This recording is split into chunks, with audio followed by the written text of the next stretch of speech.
guys! I am here with a really good friend named Claire Bear. She has decided that she would be comfortable joining me to do a video about anxiety.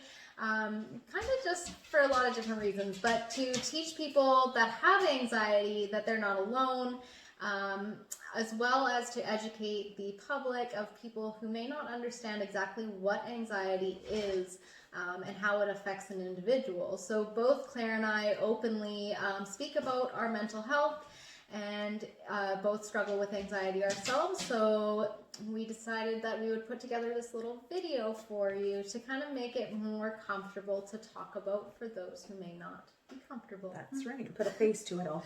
Yeah, exactly. Yes. So we're also really fortunate that we have a bunch of people who have decided that they're also willing to participate in the video by giving us some written answers. So you'll see those written answers throughout the video.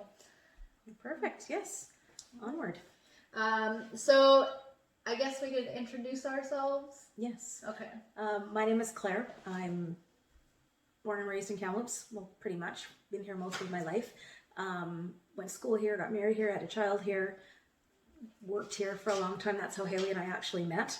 And I've just been battling this probably off and on, probably since I was a child, but I'm old, I'm 50, so no one talks about that kind of stuff of my generation. So I was just a worrywart and always anxious and worried. And as I got older, I put a name to it, and it's not only anxiety, but it's depression as well. And I've battled it probably 25 years, off and on, and some are good and some are bad. And Haley's seen me at my high and my low. So, and she's still around. So that's part of it. I look relatively normal.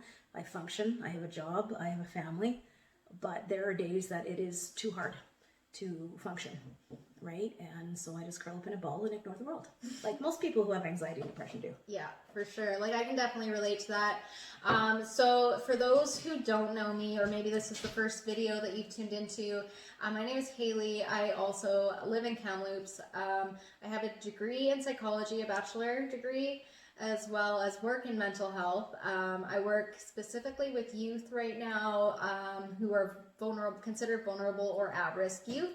So many of them deal with mental health problems as well. So I've been very fortunate to have some tools in my back pocket that a lot of people don't have, and a really great understanding of what is actually going on inside of my head, which has made it a lot easier for me than I think a lot of people who may not have had that education. Yeah, or ready to acknowledge that there is an issue and that it's okay, you're normal, it's just... You're not crazy. I'm not crazy, because there are days I still feel crazy, and in the past it's been very, very challenging. Mm-hmm. But luckily my doctor is amazing and is completely supportive, and he can read me like a book when I go in there, right? So he told me once that when I do my caustic, sarcastic jokes, he knows I'm feeling better. Okay? That's true. Fair enough. Totally. So anyways, like that's kind of the reason I started doing these videos, is just to teach people that they're not crazy, because that is a natural response for anyone dealing with anxiety and depression. So for myself, I have been dealing with anxiety consciously. Probably I recognized it for the first time in September of last year. However, now that I've made myself aware of it, I can actually look back into my childhood and see symptoms of anxiety that I just kind of always seem to work through. It never got to the point until just this March where it actually began really negatively impacting my life. Mm-hmm. I had to go off on leave from my job because I needed to reduce my stressors around me. And that's kind of where I'm at right now. I'm still off. I'm actually going for a long-term leave while I try to just take care of me. So that's kind of my story with anxiety thus far.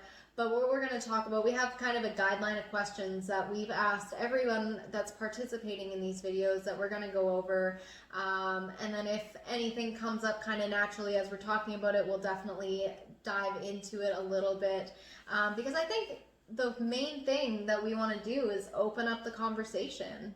Most definitely. Yeah. It's there. It's, most people don't know it's there. Most people are dealing with some form of anxiety throughout, their life, various times. Mine is peaks and valleys according to what's going on in my life, and I've always been the panic first, get through it and function. But there came a point that I couldn't do that anymore, and I needed to stop and get help for me. So I started with being the worry ward of I was just that girl that worried, right? Panic, get on with it. And then as I got older, it was avoidance for sure, not trusting, just not very low self-esteem, not happy with myself.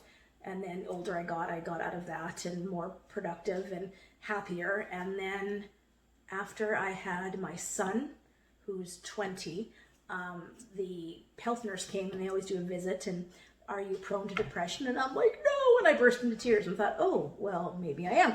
So after that, I kind of kept it at bay, but it was postpartum that I had, and it was anxiety driven, and it wasn't I'm going to hurt my child. It was, if I can't find my keys, I'd go into a tizzy. I mean, I went to the bank machine once, took $60 out, took the card and left the money, and I lost it because I couldn't find the money, and it was so bad. So that was the first start of me actually reaching out for treatment and doing some group stuff. And for me, medication has worked. I've tried to go off it. I have gone off of it, but I know for me that it works. So people automatically say, you shouldn't take drugs. Well, it helps, and there's nothing wrong with it, and people shouldn't be feeling bad if they are taking drugs for their anxiety or depression. It's what gets you through the day. But it also works in conjunction with being active, doing exercise, which is the last thing you want to do.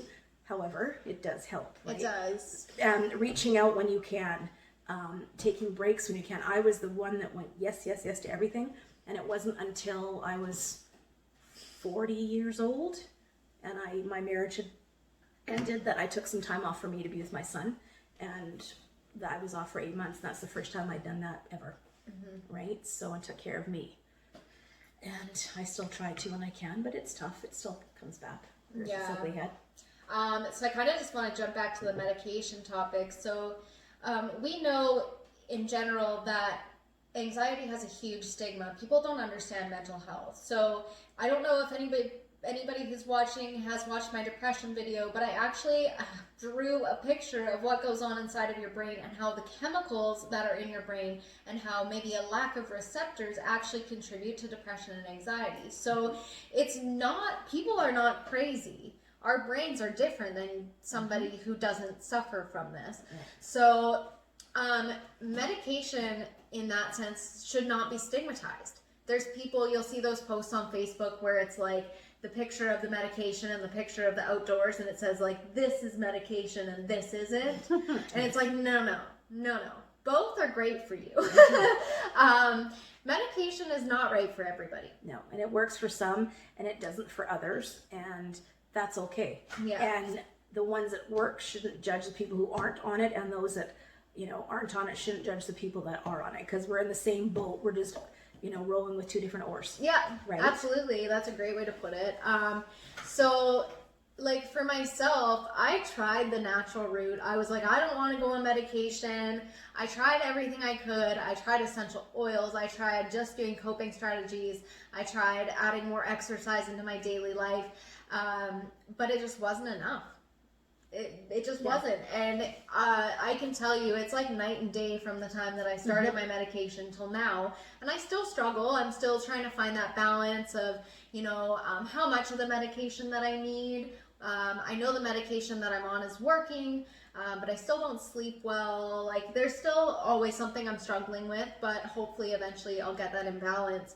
But I just want to say that just because something is not right for somebody else doesn't mean it's not right for you. And you just have to trust your own body. And if you feel like you're not getting better on your own, there is absolutely no shame asking for help or for medication. Exactly. And remember that we are in a society like wants an answer, wants a fix right now. That's not how medication works. You do need to take your 2 to 3 weeks to see how it goes into your system, to see how it works. And once you do that and it works, you're like, oh, whoa, I feel almost human again. I'm ready to interact with people. Yeah.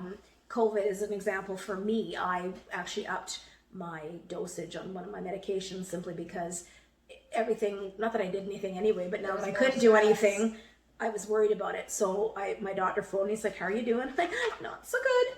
And so he upped one, and I instantly felt a difference with it. And sometimes I've been on medication for 20 years, off and on, and I've gone back and forth on a couple of them because at certain times they run their course and they're not working. And I like to say I can feel it because I'm circling the edge of a deep pit, and I can feel it trying to suck me in. And then that's when I know I need to reach out and go to my doctor and burst into tears. And when he says, "How you doing?" I'm like, "Well, let me tell you." Yeah. And then we go through the thing, and he still is not just a "here you go." Mm-hmm. He asks, "How am I doing? What am I doing for exercise?" Takes my blood pressure. He wants to make sure that there's nothing else underlying. Exactly, and that I'm not just there to give me the pills because I'll feel better, because that it's not an answer, it's a means to an end to get better and feel better. Exactly, yeah. So for like myself, like I hope that I won't have to be on medication my whole life, but I'm willing to accept that if I cannot on my own balance the chemicals in my brain and I need the medication to do so, that I will take the medication the rest of my life. But with that being said, I am still doing the things that I need to do, like coping strategies, in order to get better. Like, you literally have to rewire your brain to get better from anxiety or depression or other mental health disorders. So the medication is just helping you get in balance so that you can actually focus and make better decisions. Mm-hmm. Because anybody with anxiety or depression can tell you when they're in this low or they're in this high, you have like a window of tolerance. When you're in anxiety and depression, you're either above it or you're below it. Mm-hmm. So if you're outside of your window of tolerance, it actually lowers your IQ by at least 10 points, which means that making decisions, so making a healthy decision to be like, okay, I need to go and do a meditation, it's not easy. You know you have to do it, but the act, just getting to doing it is too much. It's absolutely too much. Yeah. Right? So the medication helps to keep you in that balance, so it makes it easier to make those decisions. But if you're not putting in the work, the medication only does so much. Exactly. So reaching out, whether it be talking to friends, over the last several years, I've been doing reflexology. I've gone to counselors. I've done some, and now at the age I'm at now, I realize that these are the things I need to do to make myself feel better. And also as women, hormones and age, throw that in, and that's a whole different kettle of fish. And that's also what I'm fighting as well. And it can just make life very difficult. Yeah. Because making decisions, like, what do you want for dinner? I hate that question. I don't care. I don't know. And really, do we have to have this discussion again? But I can't decide. And I've said to my husband, you decide. I cannot make any more decisions because that is too difficult. Yeah. Chicken or fish, I don't know. Yeah, it's crazy that, something that could be such a simple decision for somebody who does not have a mental health disorder is so complicated for somebody with mental health disorders. We overthink everything. Just a little bit. Everything. So, okay. I think that was a really awesome conversation, but I think we'll start kind of stepping a little bit into these questions. And if things come out naturally, we'll continue to talk your ears off, and hopefully you're all right listening to us. I like to think we're entertaining. Something, that's for sure.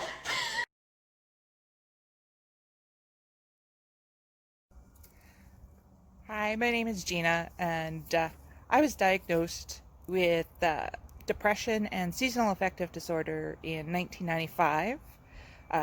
Anxiety is a more recent exacerbation of the depression. So I've only been dealing with anxiety for the last 5 to 10 years, really affecting me in the last 5. I've probably been dealing with it a majority of my life, but only really recognized it in the last year. But I can look back, like I said, and see it kind of all throughout my life, especially the last 3 years. I think it's gotten a lot worse. The more stressors you have in your life that you find yourself having, that you find yourself being environmentally exposed to, the more your anxiety is going to pick up. At some point, your brain is just going to say, I can't produce enough serotonin to get you through the day.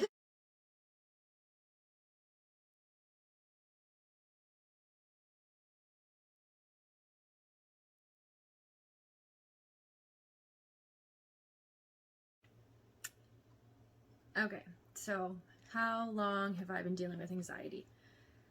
I've been dealing with anxiety for about 6 years, I think.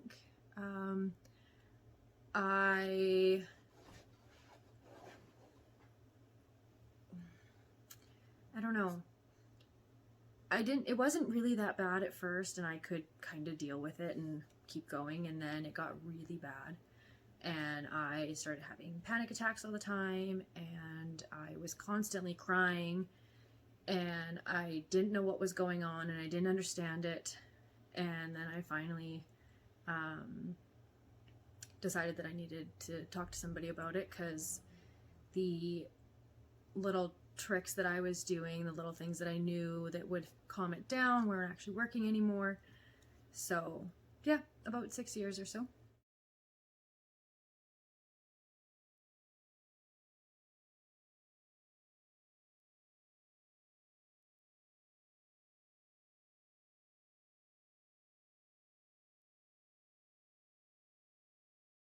It is very rare that somebody has only one mental health disorder. Very rare. It's the reason why you see a lot of people with addiction. A lot of people with addiction, the addiction stemmed from them already having concurrent mental health disorders. So depression, anxiety, PTSD, ADHD, people use it to self-medicate, and then their brain physically changes from the drugs. So mental health is complicated, and like I said, very rarely do people ever have just one. So for myself, I also deal with mild depression. I have been very fortunate to not have suicidal ideations, but a majority of the people that I know who have suffered from depression have, or have even attempted. So it can be obviously very severe. Also, right now, my doctor and I are exploring the possibility of me having OCD. I definitely know I have OCD tendencies, which I know she agrees with. I am a major perfectionist. If something is out of place on my table, I will fix it, even if it's like a centimeter off. Doesn't drive me nuts to the point like that I can't live my life if I know something is crooked. But if I have the time and I notice it, it has to be fixed. So I don't have that problem at all. I'm like, if I walk into a messy space, my anxiety goes from here, like in my window of tolerance, to here, and it's like, okay, I have to clean. But if I'm under my window of tolerance and don't have that energy, I avoid it. Yes, exactly. Like if I have dishes in my sink, I will not come into my kitchen unless I'm desperate. There are no more spoons. Yeah, so mental health is very complicated.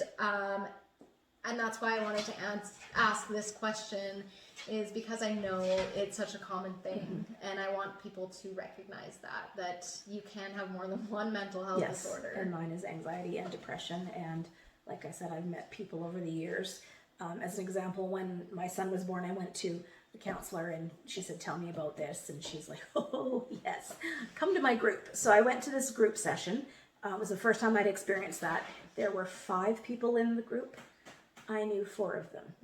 And I'm like, okay. So in some cases I wear it as a badge of honor, because I'm not crazy. I'm not alone. You know, there are other people out there, other women, men, kids, you know, teenagers, what have you. And it's very silent, and people don't know that it's there, but because you function.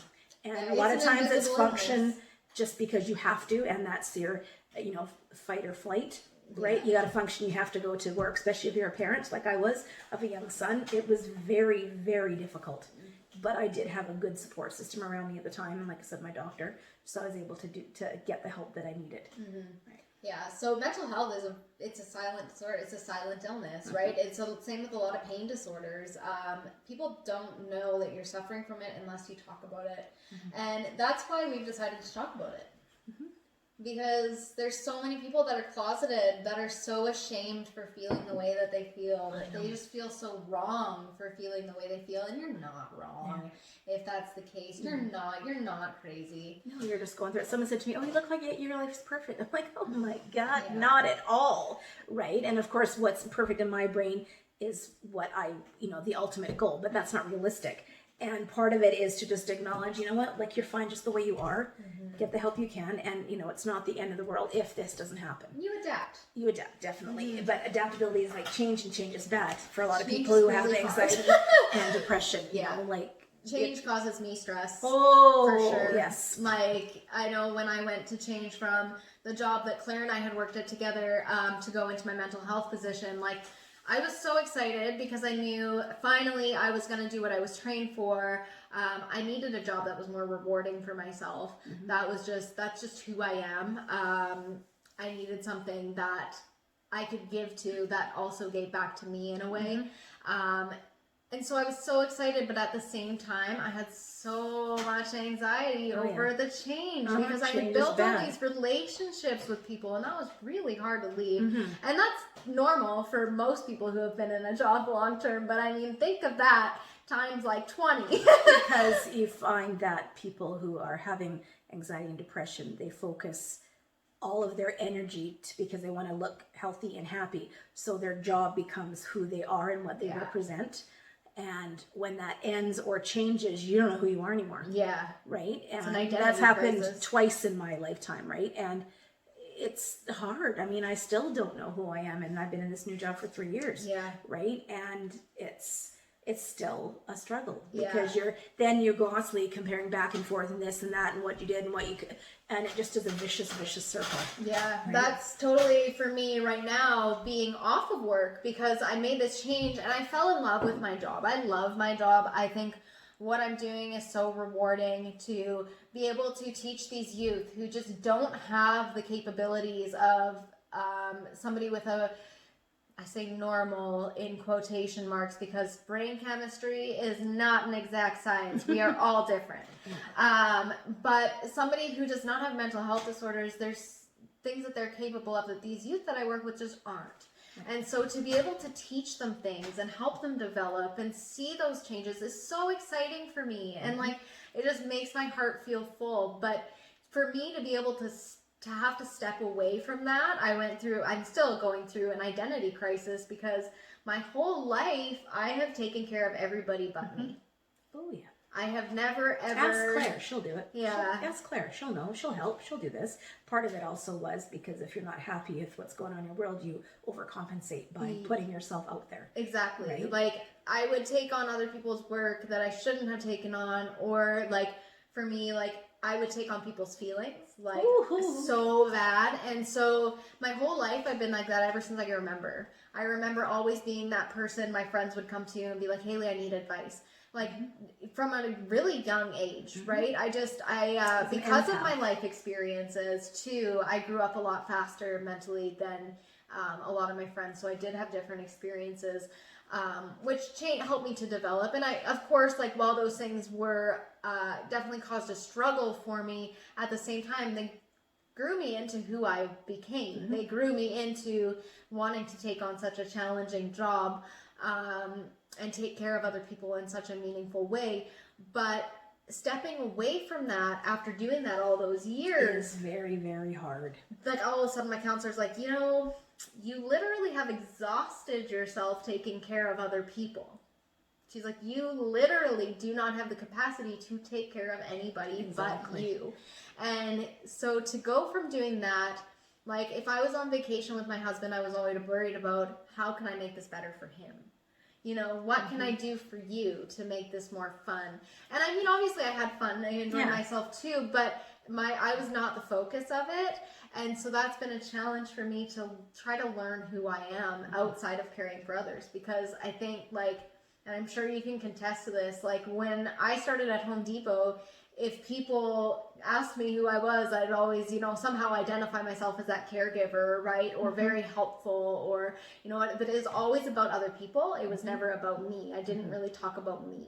And then part of that struggle is too, you're helping people, but then you need help, but you don't want to ask for it. So then you get annoyed when no one says, how are you doing? Well, you should just know, but until you're ready to say anything.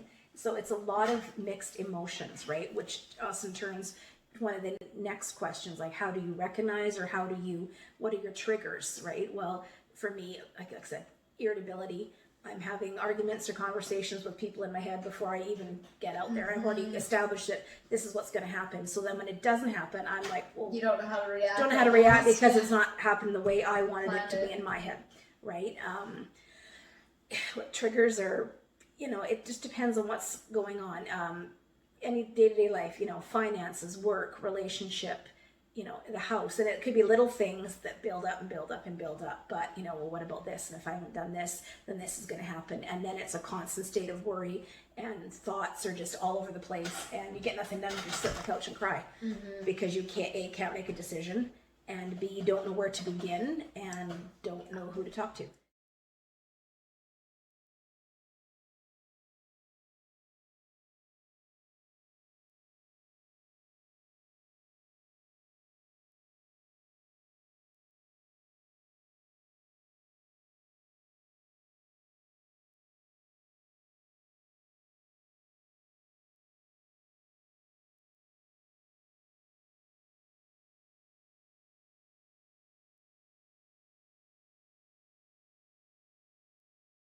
It could just be regular things, and that's nothing wrong with that. But sometimes, as we all know, life is pretty overwhelming, and you add 3 or 4 things on top of each other. And for me, it's like I stop and I hit a wall and I shut down. I can't do anymore. I can't do anymore. So for me, my experience that I realized I had anxiety and finally admitted it to myself, that it was severe and that I needed help was, there was COVID. I was off because of COVID. I was off because I have chronic pain in my shoulders, and I was getting tested for autoimmune disorders, which meant if I had an autoimmune disorder and got exposed to COVID, that would have been probably a really bad news bears kind of thing. So I had that going on. And then my husband, I noticed my mood started going down. I started getting less proactive around the house, and my husband recognized it.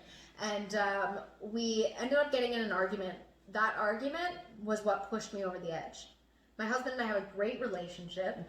And the argument wasn't that severe. It was just enough that when he's like, what is going on? Why are you not helping me around the house? Like, what is happening with you? That was enough for me to be like, oh my God. Like, at this point I realized my anxiety wasn't only impacting me, but it was impacting him. Yes. And I had tried so hard to hide from him how much I was hurting, and how much I was worrying about everything, about going back to work, all those things, that it actually hurt both of us in the long run trying to hide my disorder. So that was the next morning. I literally woke up. I had a major panic attack, which was super scary. It was the worst one I've ever had. I ended up having to go lay in my bathtub, empty, no water. I turned all the lights off in my bathroom. I pulled the curtain. I just needed a dark, secure space. I hyperventilated. I cried. I recognized that I had to do some meditation. In the past, meditations have helped, so I did, but it took me 3 of them, where normally it would take me 1. Before I could even calm down, and that whole day was a write-off. The next morning I woke up and I called the counselor. I didn't talk to my husband about it. I just said, I need help, and I called somebody. That was a really hard thing for him. When he came home from the gym and he had gone in the morning, and I said, I called the counselor today, and he looked at me like, what kind of counselor did you call? Like, we had just had this argument, so here he is thinking, did you call like a relationship counselor? Or like, he was worried that I called the counselor to do with him, and I had to reassure him, no, this has nothing to do with you. Yeah. Like, this is all to do with me. I need help. And you can't explain it to your spouse. It's hard to.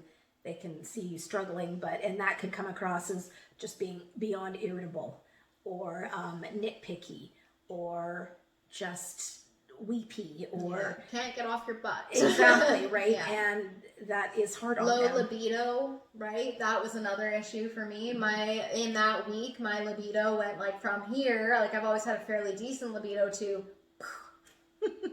and he was like, do you not want me anymore? Like, what is happening? And it's like, no, it's got nothing to do with you. Exactly. Right? And it's hard to explain that to somebody that doesn't understand, or is with you, and they're just like, what is wrong with you? And you just say, I'm fine, I'm just tired.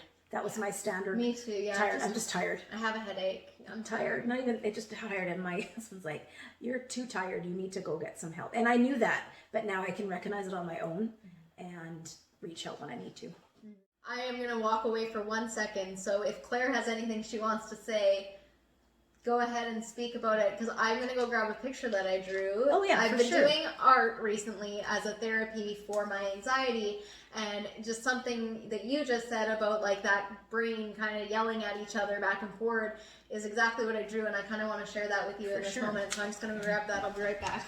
And a lot of physical ailments that you don't think about, headaches, pressure in my chest, that's how I know something is going on. Or I get anxious, or talk a lot really, really fast, go on, because you don't know what's happening, but you want to share it with the world, because if you stop, you're going to crash, right? And that can lead to a panic attack.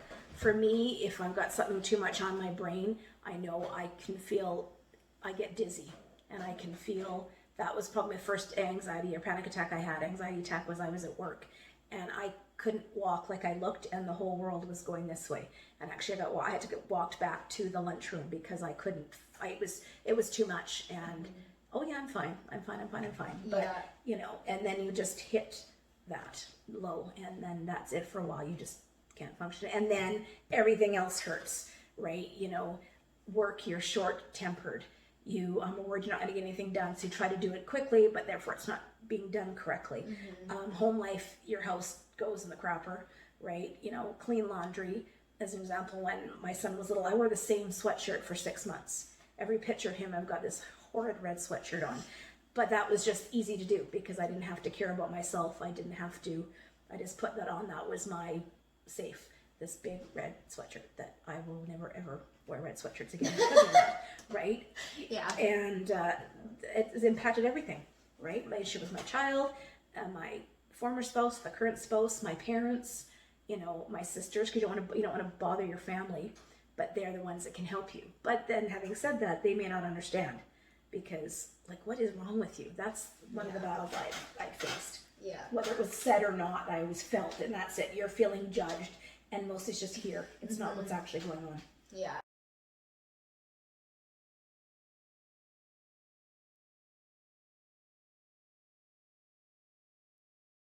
As Claire said, one of the onsets of anxiety is people start noticing that their brain starts to almost compete. So it's like, the way that I like to explain it for myself is that it's almost like I have two brains. I have one brain that thinks rationally, and I have one that thinks irrationally. And it really is a process in your brain. You're actually using different parts of your brain to have rational and irrational thoughts. Like your anxiety takes place in what's called they call it your downstairs brain, to be more simplified rather than getting into all these parts. And your rational brain is called your upstairs brain. To teach my youth, I love this little analogy. I call it the barking dog is your downstairs brain, and the wise owl is your upstairs brain. Well, if your dog is barking like this, your wise owl is going to get scared and fly away, right? So, but there gets to a point where both of those are competing before that owl flies away. Yes. So this was the picture that I drew. I drew a picture of my rational and my irrational brain. So this is my angry demon that is telling me all the things that I shouldn't be thinking, and this is all of my thoughts saying, it's gonna be okay, you're thinking silly, don't worry about that. This is just your anxiety, you can shut this thought off, but it's not that easy. This demon, I tell you, it's a fighter. Yes.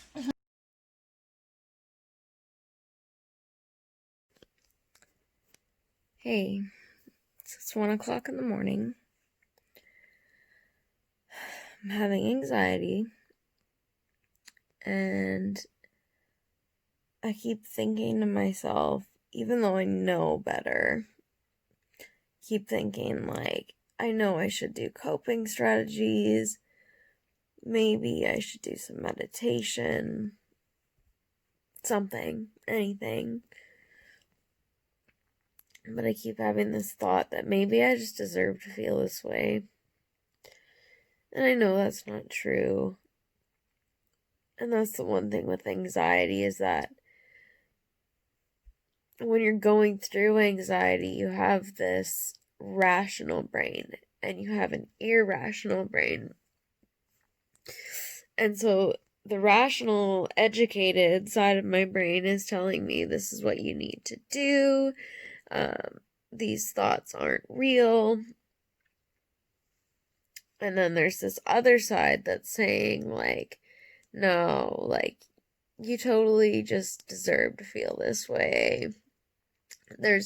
Why would you do a coping strategy? Like,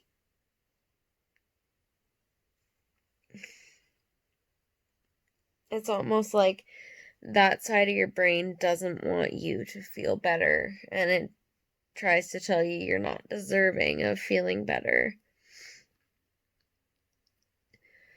Anyways, like I said, I know the rational side, and I know that I need to choose to do a healthy strategy to get through this right now. I did forget to take my antidepressant today, so whether that's playing a part in how I'm feeling, I'm not totally sure. Also could just be, again, I'm still not sleeping really well. I had a really great day though, but I think it's just kind of caught up to me tonight. So I just wanted to anyways document it, because that was a real feeling. It is a real feeling that's going on right now. I'm gonna go try to do a meditation and clear my thoughts and push on through, hopefully get some sleep, and tomorrow is a new day. Like, so it often, I was saying to Claire earlier, for myself, and this is my anxiety, this is not everybody's anxiety, everybody does experience anxiety differently. I can often, like, I know a lot of people can't actually hear their thoughts, which I thought was totally normal. But then I found out that some people don't actually hear what they're thinking, but I hear what I'm thinking. So it's literally like I can have a conversation with myself in my brain where, like, I can literally have 3 voices going on at the same time. And no, I don't have like a multi-personality. It's not different personalities, it's all Haley. Yeah. But it's just, I can have 3 little voices going on all at once, and it can get really overwhelming. But most of the time, like right now, I'm in a great state. I'm in my window of tolerance. I got my support group next to me, which helps a lot when we're talking about this kind of stuff. But I'm in this window of tolerance, and so even though I may have multiple thoughts going on, I'm able to focus on that one thought. But with anxiety, I can't. So just for instance, I had this one day when, out of nowhere, like I said earlier, my husband and I have a great relationship. I trust him with my whole heart. And I have never, ever, in our relationship of 13 years, had any concerns about him being unfaithful. And suddenly... Oh, it was in your head? Oh, goodness. And so suddenly, out of nowhere, like, he had said to me earlier in the day that a girl that he worked with up in Fort McMurray was coming down, and she had asked him to go for coffee. And I was like, okay, sure, no problem. That's fine. Like, that was when I was in my window of tolerance. But as I'm lying in bed... my anxiety, something triggered my anxiety. I'm honestly not sure what it was. All of a sudden, my brain started going, do you know, like, maybe, like, what if she comes on to him? Or, like, whatever. And I was able to say to myself right away, my God, Haley, like, get over yourself. Like, this is just so silly. But then my brain just started, like, all of these thoughts came in. It was no longer about him not being faithful. It was about, like, stressors in our relationship that hadn't even been a problem recently. You overthink things. You know, it just turned into this, like if you can imagine, like, you know, like when a waterfall comes down and there's like the splash pool, but there's still like a little bit of a hill and it's just like, this rush of water. That's how the thoughts come in. It just explodes. Okay, number 4. Ooh, this is a doozy. How are your thoughts impacted by your anxiety? What does it feel like to be in your head? Oh, goodness. my thoughts. I basically become my own worst enemy. I think of every possible thing that could happen to me in the worst situations. So I feel like I'm gonna get hit. If I'm stuck on the highway, I feel like a vehicle is gonna hit me, or if I'm stuck on a bridge, I feel like the bridge is gonna collapse and another vehicle is gonna hit me, or my car doors are gonna lock and I can't get out. And I basically feel like I don't want to say that I'm gonna die, but basically I just think of the worst things possible that could happen, which makes it worse. So I have to like bring myself back and kind of bring myself out of my body and say, okay, look around, nothing's gonna happen, you're fine. The doors will unlock, the windows will go down, and I have to not think of the worst possible situation that's what's gonna happen. If I'm in an elevator, I think the elevator's gonna stop and I'm gonna be stuck there. Or if I'm in a small room like a bathroom, I think that the door's not gonna open and that basically the entire room is getting really, really small, even smaller than it already is, and which makes me more claustrophobic. Or if I'm out, then I feel like people are staring at me and people are judging me because I'm having a moment where I'm like, I think I'm gonna die. So the thoughts in my head aren't that great. But I know now how to bring myself back from it and how to work with it and know that I'm not gonna be hurt or anything like that, and that I can leave the situation and I'm not stuck there. So I hope that answers the question.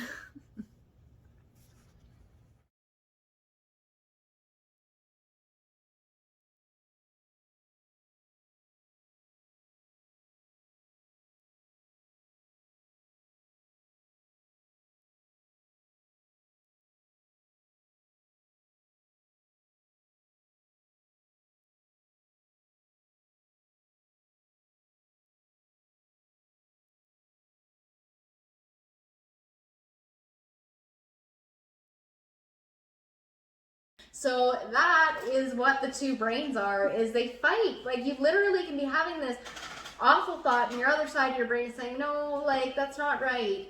But no matter how hard you tell yourself that that's not right, like physically, I can literally say out loud, Exactly. Haley, you're being silly. Yep, I do you that can't too. shut down that thought.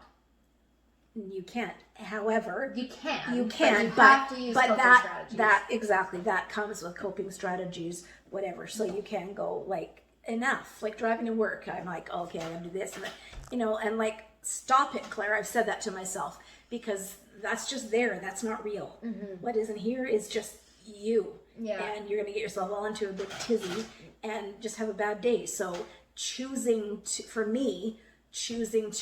have a good day. Yeah. I do my intentions. Today I am going to, I've driven, I am happy, I am good, I am kind, I don't feel it, but the rituals of doing that have helped me tremendously. Yeah, positive affirmations. Because I'm not always happy.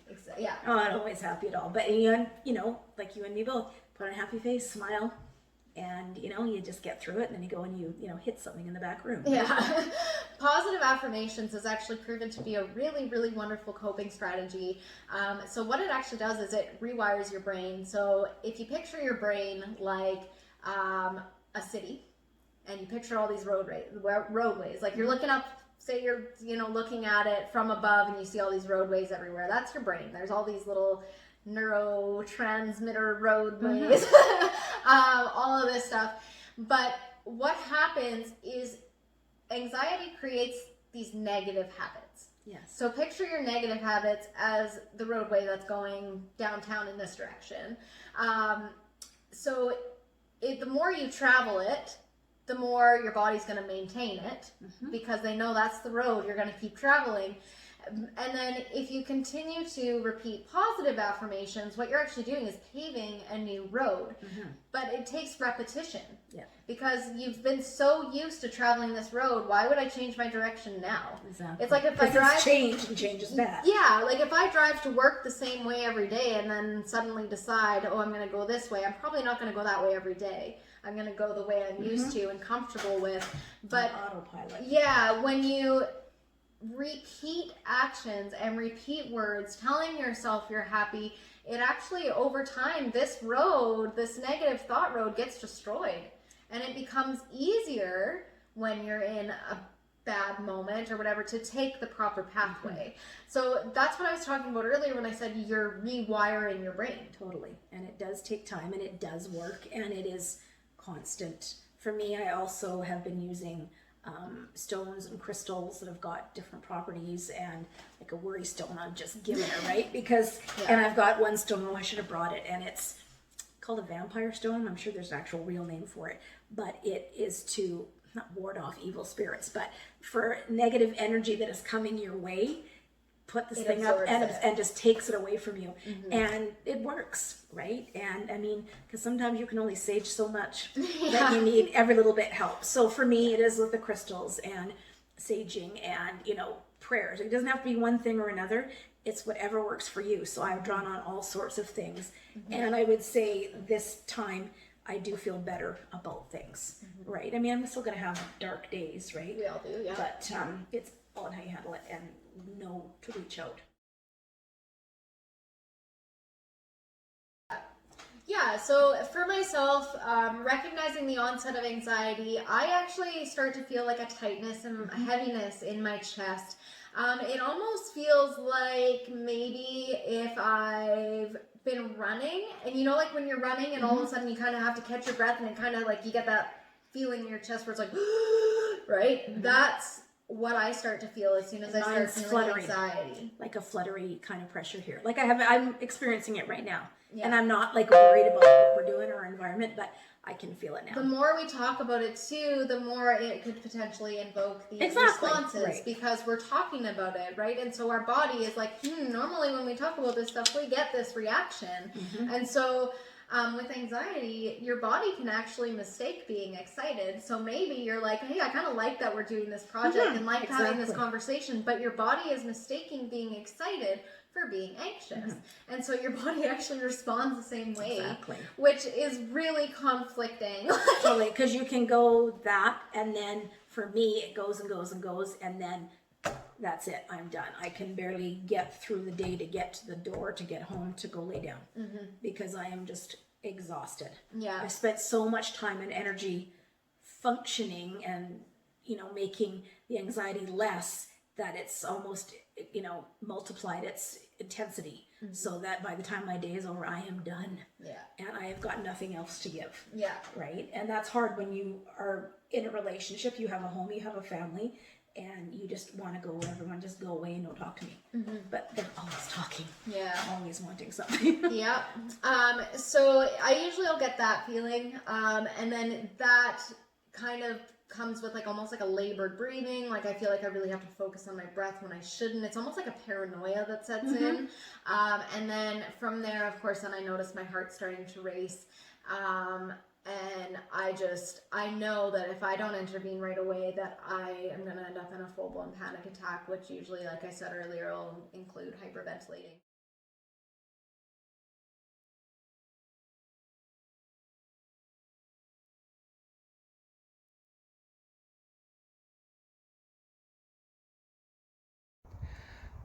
When I'm feeling anxious, I feel nauseated or like butterflies in my stomach. I start having problems breathing a bit. I find that just looking around can be overwhelming. Not really dizzy, but also like unable to focus. So I need to find a single point to focus on. I just panic with just fear that I'm going to do or say something wrong, that I don't know what I'm doing, that I don't know, just I'll shake, I'll just, I almost freeze in what I'm doing and can't do anything until I have a chance to calm down or talk myself out of it. I start looking around constantly, so a lot of heart rate increase, sweatiness, talking faster, but then I get really like dry throat, and it may be because I'm talking too fast. So that's how I recognize it. Are you aware of your triggers? Yes, I am aware of them. My anxiety mostly stems from being stuck. So anytime that I feel like I'm stuck in a situation that I can't leave the situation, my anxiety spikes. So the biggest thing was getting stuck in traffic. If there's construction, then my anxiety gets triggered because I'm worried about being stuck there. Or if I'm like in an elevator, that freaks me out. Elevators are not my friend, just because I feel like I'm gonna get stuck in there. Anytime that I'm like, say, in a small bathroom or a small bedroom, I feel like I'm gonna be stuck there. So it's definitely a feeling of like confinement, being stuck, not being able to leave the situation that I'm in. I was in a really bad relationship, and basically I was a prisoner in my own home, and that's where my anxiety started. And basically I wasn't allowed to leave. I literally went to work, and then I came home and I wasn't allowed to go anywhere. I wasn't allowed to talk to my friends, my family. I'm not in that relationship anymore, so thank goodness on that.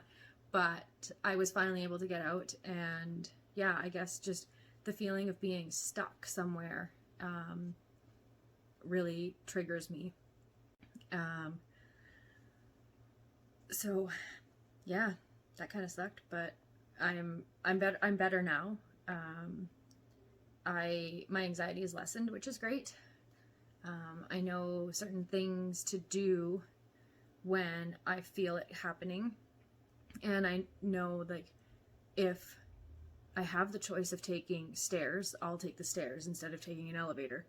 Or if I get stuck in construction on the highway in the car, or stuck on a bridge, then there are things that I do to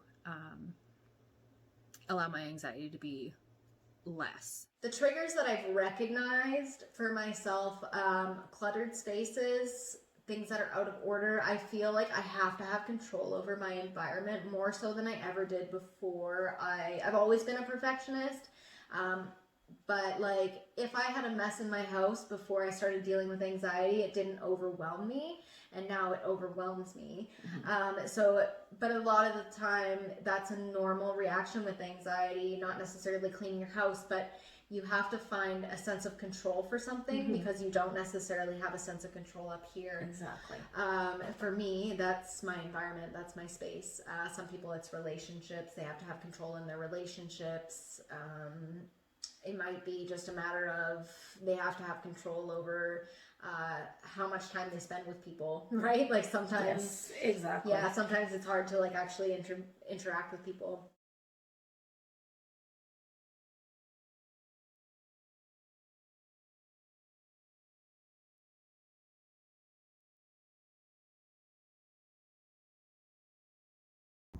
Some of my triggers are crowds. I'm not big on big crowds of people. new situations, especially taking the bus or driving, new routes,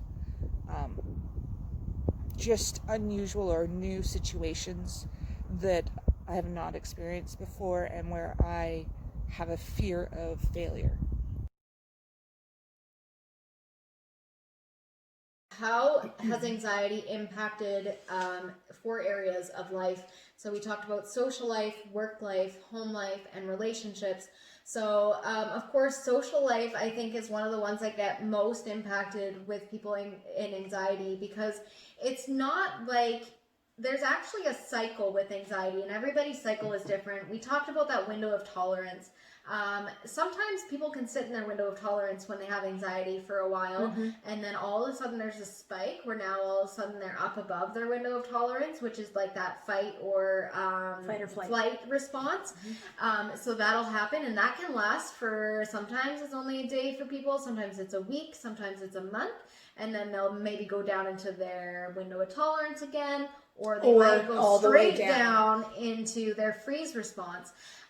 So typically when people are in their freeze response, or it could even be when they're in their flight, they find it too overwhelming to be around people, and it creates social anxiety. So I know Claire and I have both agreed with this, is that sometimes like your friends will invite you out, and we're very social people. Okay, yes, we are like social butterflies, the two of us, and so is our group of friends, and we share a similar group of friends. So we often will have large get-togethers, and I know there have been times when I've actually been invited. When I first started, our one friend was having a party, and I woke up in the morning and I was like, yeah, I'm so excited to go. Like, I need to see my friends. I need to be social. It was going to be so great. And then I got in the shower, and it just hit me like a ton of bricks. And I had so much anxiety. I got out of the shower crying. I had gotten in the shower with the intention of washing my hair and shaving my armpits and legs, so I could wear a cute little dress and whatever. I got in the shower. I had this anxiety attack. I managed to wash my hair, and the rest was just too much. And I got out of the shower. My husband came home from the gym and walked into the bathroom, standing there butt naked, crying my eyes out, and he's like, whoa, like, you were fine when I left. What happened? And I'm just standing there dripping wet with this water crying. Like, I mean, it was probably like just like this most awful, shocking sight. Like, holy crap, right? Imagine walking into your wife like that. That's not an easy thing. But I couldn't go. I couldn't bring myself to do it. It was just too overwhelming, and I could not get myself out of that state. I've done that many times over the years, and thankfully the group of friends that I have know, and I'm also sure they know, just, okay, don't push her. She'll eventually show up. And actually a friend of mine, a really close friend in Calgary, she has another friend that is battling anxiety and depression, and she actually said that she has learned so much from how I have dealt with it to know that it's not personal. I'm not mad at her. Yeah. It's just because the thought of picking up the phone is too much. Right? And how are you? I'm great, because I do that with her, and then I cry. I mean, really, who wants to talk to a crying, sniveling woman all the time? But she is my oldest friend, and she understands that now, and I really have to thank her for that, because, it's enlightened her as much as to see me struggle with this. She can now help other friends. So that's a win coming out of this, right? Yeah, and you know what? I have to agree. Like, my group of peers has been so supportive of me during my anxiety, and again, I think they have learned a lot. And they've actually, the people that don't understand, have shown curiosity, which is actually the reason that it led me to do this video. I was at our last get-together with our friends, and in the evening, we had a conversation, myself and another person who struggled with anxiety. We were having a conversation with a mutual friend, and she was like, I really don't understand anxiety. And she was asking us to explain it to her, because she doesn't get it. Because she just doesn't understand. She knows we're going through something, and she really believes it, but she wants to be there for us, but doesn't know how. And then another friend came later in the evening, and she expressed the same thing. And so it was a matter of really recognizing that, wow, these people love me so much, and they want to be there for me. They don't understand how to do that. And they don't necessarily, like the one friend who's a very close friend to both of us, she said to me, I want to reach out to you, but I don't know what to say. Mm-hmm. And I just said to her, you know what? Just say hi. Exactly. I was like, it doesn't have to, my anxiety is what I deal with. It is not who I am. That's right. I can still be your friend in the same capacity. I just struggle with different things right now than I may have earlier in our friendship. And so I just want to be treated like me. Mm-hmm. And it's no reflection on that other person. Exactly. It's just how I am coping with things. Yeah. And, you know, just keep trying. Yeah, hey, how are you? Yeah. And eventually it'll come around again, right? Yeah. But do make that attempt. And that's what I'm finding too, that with this, part of me feeling better is too, especially with COVID, I found I've reached out to people that I haven't reached out to in a while. Yeah. I haven't either spoken to them and Me it's just, too. hey, Yeah. how are you? You know, you thinking of you, someone reached out to me, so I'm reaching out to you. Yeah. You know, and we may not see each other ever again or for another 10 or 15 years. Yeah. But to know that, you know. Someone's thinking of you. Exactly. And that makes everyone regardless. feel good, right? Yeah, I don't need someone to be thinking about, like, if Claire's going to message me, I don't need her to be thinking, oh, Haley's been having bad anxiety. How, like, should I reach out to her? I just want her to think, hey, I miss Haley. I want to talk to her. Exactly. You know, if my anxiety is bad, like, I'm very open about my anxiety, and I have no shame saying, hey, I'm having a bad day today. If I don't feel like talking, I'll text and I'll say, hey, I just don't feel like chatting today. And my friends have all been very open to that because I'm being honest with them, right? But like, that's the thing. If you do have friends or family who are suffering from anxiety and depression, don't distance yourself. Because even though sometimes we might not actually have it in us to talk to you or to be with you, we still love you and we still want you to be in our lives. We just need that time to deal with ourselves. And a lot of it, I always feel like I have to apologize for my anxiety. I tell my husband all the time, I'm sorry, like that night that I was having that anxiety about him being unfaithful.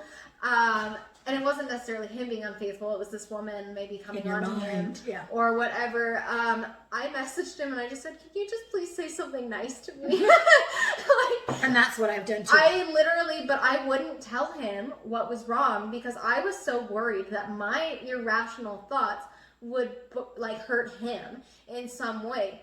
So I apologized to him and I said, like, I'm so sorry, but I just need you to say something nice. Yeah. Like, but it was not required of me to say sorry. And he tells me all the time, honey, stop saying sorry. You're going through something. You don't have to be sorry for it. But then again, also ask for what you need. And that is the hardest thing. Yeah. And I've said the same thing too. I don't care what you do. Just agree with me. Yeah. Because it could be completely irrational. Yeah. Nothing's going to happen from it. But just agree. Yeah, just say, You okay, know, honey. and like- then on reflection, I can go, what the hell was I thinking? Yeah. That's not right. And come to that on my own term without saying, Claire.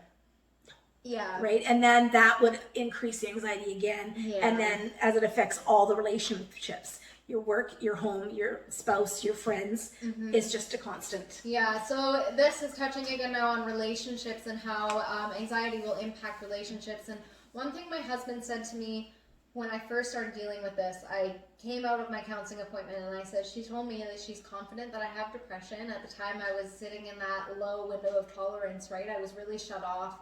I was in an avoidance phase.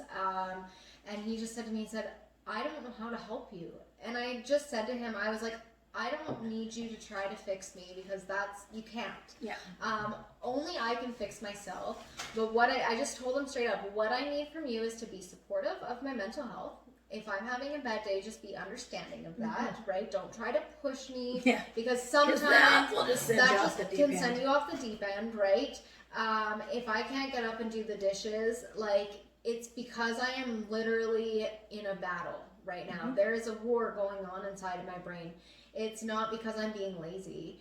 And I mean, not to say that we don't all have lazy days too. I mean, we're human still. We will have lazy days. But if it gets to the point where I'm not shut off, like if somebody tries to push you to do something, there is a fine line because sometimes pushing somebody is good and sometimes pushing somebody is too much. So it's very complicated and I don't expect him to figure that out. So it's very important for me to be honest with him about where I'm sitting in my emotional state. And I just told him, I just need you to ask me how I am and I just need you to love me. Exactly. right? And, Exactly. you know, just make sure I'm okay. Mhm. Just ask me if I'm okay. If I need anything specifically, I will tell you. Yeah, exactly. Yeah. 100%. So work life, obviously, I've already discussed that for myself. I'm unable to work right now. Because of my job, I do work one-to-one with my clients. So if my youth has an anxiety or panic attack or has another escalation of some sort, I have to be level-headed and functioning and healthy mentally in order to help her through that. I can't risk that pushing me outside of my window of tolerance.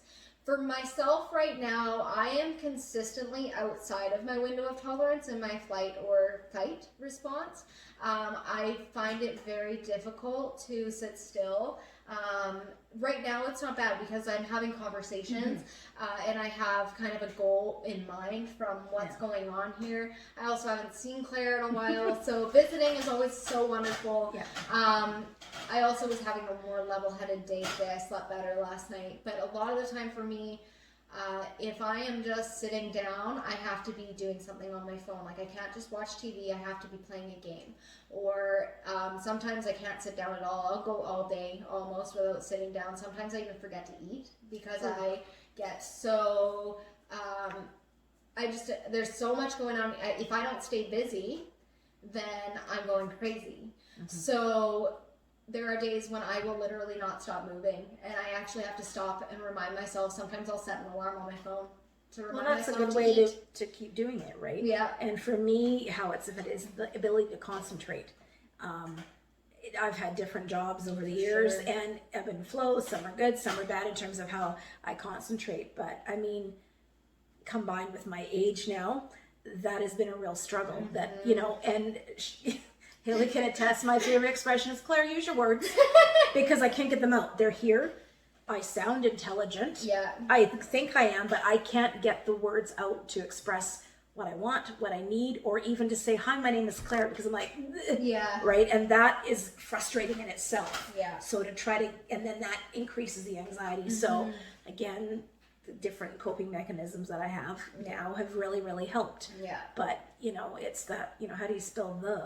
And that'll send me off the deep end. Yeah. But really, I'm not an unintelligent woman, but there are times So I mentioned when you're in a state of anxiety that your IQ actually drops by about 10%, right? That must be in the bucket. Or by about 10 points. So the reason that is when you're in anxiety, your body, its automatic response is that you are being approached with some sort of traumatic event. So, for instance, being chased by a bear, right? So your body, even though I'm not being chased by a bear, little things like how do I spell the Send you off. Yeah. could make your body respond as though that is a threat, and your body begins to react as a threat. So when your body thinks you're experiencing some sort of threat, it shuts down all non-essential processes. Oh my Lord, that explains everything.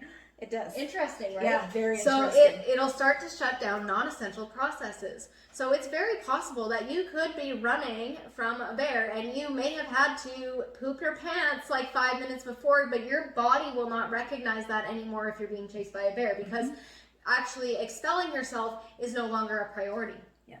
So one of the things is memory is no longer a priority when you're facing a threat. So I find it very often where it's the same thing. Like I'll be trying to express myself. I actually took a video of myself. I was going through anxiety. It was actually that night I was telling you about where I had those stupid irrational thoughts about my husband. And I was trying to film myself and describe what I was going through to show people what an anxiety attack looks like. And during that moment, you can see that I have to pause and think about what I'm trying to say. Because you can't do it at the same time. You can't think and speak, which is natural. You can't. So you have to go, okay, good. And then go. Yeah, so I'd like sit there in this video and be like, awkward silence. and making these funny faces. And it's funny because I showed one of our friends this, and at first she laughed because I hadn't explained to her what was going on. It was the friend that was asking about what anxiety is. And so she laughed because she thought I was just sitting there like making these funny faces, right? And I'm like, no. I was like, it's actually the fact that I could not come up with the words.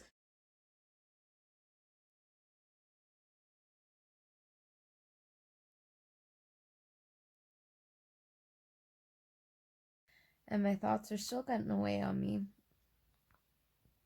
And I think to myself, you know, I'm messaging with my husband and I'm telling him that, you know, not getting a lot of sleep is starting to catch up to me. And just kind of explained a little bit what I'm feeling. Nothing crazy.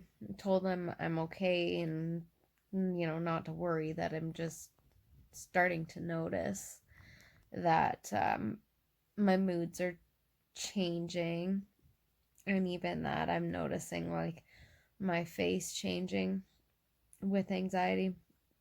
But anyways, I'm laying here after I send him these messages, and I start thinking to myself, I feel like I need to say sorry that your wife is crazy to him.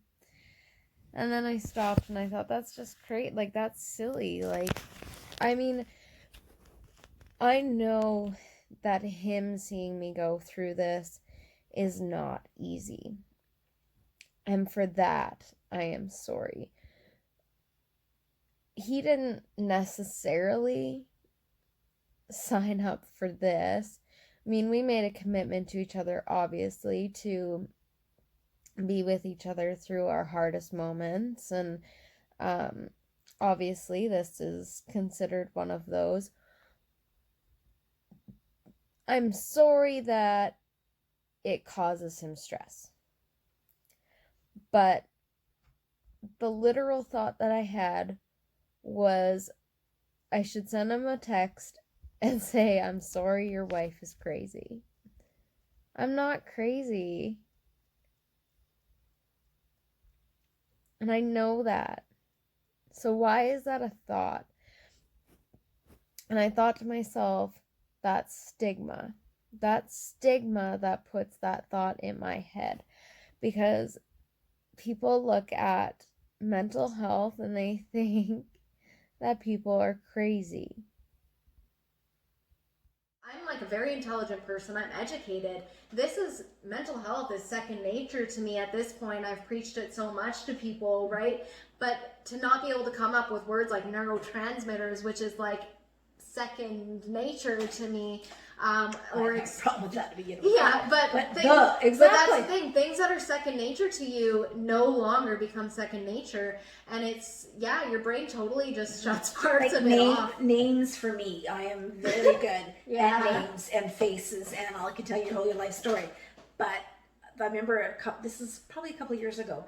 I couldn't remember somebody's name, and I'm like, oh God, what's wrong with me? Yeah. Because I didn't need to do it at that point. I couldn't do it, and I'm like, I'm the worst person ever because I always remember people's names, and I thought the world is ending. She's the type of person that we worked at Home Depot, so we saw thousands of customers a day, and almost anytime you're dealing with us, we're, oh yeah, I know that person. They're this person's sister-in-law from that marriage. I went to school till their wedding gown, and then I had their kid in guiding, and then yeah. 6 degrees of separation worked for with me. Claire to forget a name, that's big, right? So very upsetting. Very upsetting. So, I mean, you can tell, obviously, we've been talking to you for an hour now. Yeah. It's really complicated. This isn't something that you can just understand. No. And it goes up and down. I'm in a good zone right now. But earlier today, I'm like, oh, I gotta go to Haley's. Oh, I know I'll go, but the thought of going, it was giving me some anxiety. Yeah. Mostly because I get lost coming here in the dark every single time. It's not far, but I came in the light, so it should be fine. But that was causing me stress. Yeah. Because the last time I came, I kept getting lost, and it was there was the detour too. The detour, that time, and right? it was just so. I mean, and I am not above, and also I think it's perfectly healthy. I am letting out a good scream in the car. Mm-hmm. I'm a screamer. I'm a yeller. Occasional curse word. But that's not all. You can't always do that when you're working. Yeah. Or for instance, so I was saying Haley tonight, if I'm going to curse, I try not to. So it's a lot of fa la la la because that expresses how I feel. Yeah. But I'm also, working professional and I can't be that psychotic. Right? But it's hard to be because you don't know what to do. Yeah. You're just so fa la la la la. I'm laughing, but it's because I totally understand. And she's seen me do it. It's just, like, for me, it's like, oy vey, right? Oy vey is, like, my term to not swear. And I say that so much. I remember one day my husband's like, do you even know what that means? And I'm like, yeah, I do. That's why I use it. Yes. Because it's my only way of swearing without being inappropriate. Right. Or I say fudge. Oh, fudge. Hey everyone, so I am here editing the video right now, and I am at the section where we're talking about how anxiety affects relationships and work life and home life and all of that fun stuff. I thought it might be easier, instead of throwing in people's answers, to just quickly do a little video recap of their answers to throw in. Most of them are fairly common. They kind of have the same sort of answers. So social life, most of the participants said the same thing, that they have anxiety in crowds of people. They don't like being in social situations where things unexpected might happen, being around people that they don't know or that are unfamiliar to them. When it comes to work life, there's kind of a bit of a mix on work life for this one. For some people, they say that, like their current job doesn't really affect their anxiety, but past jobs did, because the past jobs happened to be in things like retail, which were more of a social setting, and that was just too much stimulation for them on a regular basis and caused too much stress. When it comes to one of the individuals, Danica, who participated, she, like myself, has worked in mental health. And so she found that because she dealt with anxiety for so long prior to working in mental health, she was able to relate with her clients better and kind of understand where they're coming from. And so that's a really great thing, being able to understand mental health and see it and be like, I've been there. It's, and, to help somebody recognize that it's okay and it's actually pretty common and it's normal, like, that's a pretty amazing thing. And I do think that for myself, even though right now I can't work, I think that the fact that I'm going through anxiety right now, in the future, is going to be really beneficial to my career, because I can actually say, hey, you know what, I've been there and I have struggled and I got through it. So that's something really cool and kind of just one of those hopeful things for people dealing with anxiety, because a lot of this obviously sounds so daunting, but there are positives that come out of this, whether you can see it right now or not. When it comes to home life, like, a lot of us become really introverted to an extent, right? Because we're comfortable here. We have control over things in our home. But sometimes, too, we get into that area where we're, below that window of tolerance, and we're unable to necessarily care for our homes the way that we wish we could. So you might see your back lawn is getting long and you just can't bring yourself to do it today. And that state where you're down in that kind of freeze response, that can last for, everybody's different. Everybody has a different cycle, but it can last for days, weeks, or months, but hopefully not months, because that's so devastating. When it comes to relationships, it makes it really difficult, especially when your spouse or partner doesn't understand what's going on with you. If you're not open about it, of course, then they really can't relate to you at all. Some spouses may not even want to understand what's going on with you. There are, unfortunately, people who are not willing to educate themselves about anxiety and mental health in general. So relationships can definitely be a struggle. And anxiety in certain cases have ended a relationship because they just weren't able to maintain the stress of trying to please somebody else. One person, Drew, said that she spent so much time around her partner, she became very nasty around him.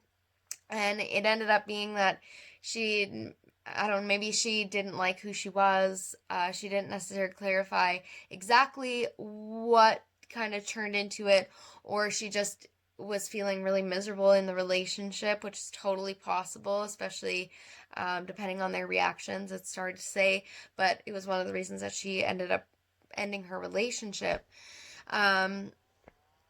Obviously, this could go on forever. This is every aspect of somebody's life with anxiety that's impacted, but we all do share very similar experiences.